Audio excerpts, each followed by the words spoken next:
चिपळूण नगर परिषदेला जणू भ्रष्टाचाराची कीड लागल्याच दिसते। आधी एलईडी घोटाळा, नंतर डिझेल घोटाळा, आता काम न केलेल्या कामाचे पैसे काढण्यापर्यंत भ्रष्टाचाराची कीड गेली। पाहूयात नेमका काय प्रकार आहे।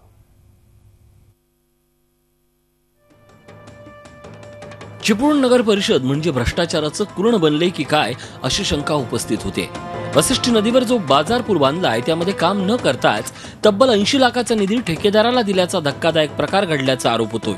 विशेष म्हणजे आरोप या पुलाचे सल्लागार अभियंता विलास सागरकर यांनीच केल्यानं खळबळ उडाली आहे। साधारण नगरपालिकेचे 70 ते 80 लाख रुपये वाचत होते आणि ते वाचवण्यासाठी मी भरपूर मेहनत घेऊन ते केलेलं होतं, परंतु ऑक्टोबरच्या सुमारास ते बिल जे न झालेल्या कामाचं बिल दिलं गेलं आणि ते मला कळल्यामुळे मी जिल्हाधिकाऱ्यांकडे लेखी तक्रार केलेली आहे। विशेष म्हणजे हा पूल बांधताना 6 कोटी 90 लाखाचा निधी खर्च करण्यात आलाय।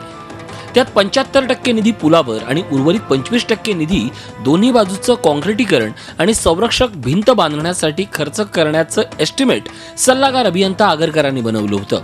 मात्र ज्या ठिकाणी संरक्षक भिंत बांधणं गरजेचं होतं त्या ठिकाणी जुन्याच भिंतीची थोडीशी उंची वाढवून रंगरंगोटी करण्यात आली। तसंच जुनाच रस्ता त्या पुलाला जोडण्यात आलाय। मात्र कागदोपत्री दाखवलेलं काम प्रत्यक्षात न करताच तब्बल 80 लाख रुपये ठेकेदाराला देण्यात आल्याचा आरोप आगरकरांनी केलाय।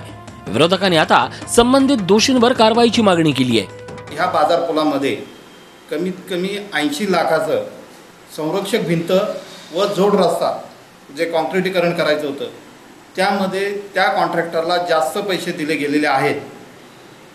त्यामध्ये ज्या कॉन्ट्रॅक्टरला जास्त पैसे देण्यामागे चिपळूण नगरपालिकेचे जे अधिकारी, जे मुख्याधिकारी असतील, इंजिनियर असतील किंवा अंतर्गत लेखापाल असतील, जे देणारे पैसे असतील त्यांच्यावर ही कारवाई झाली पाहिजे।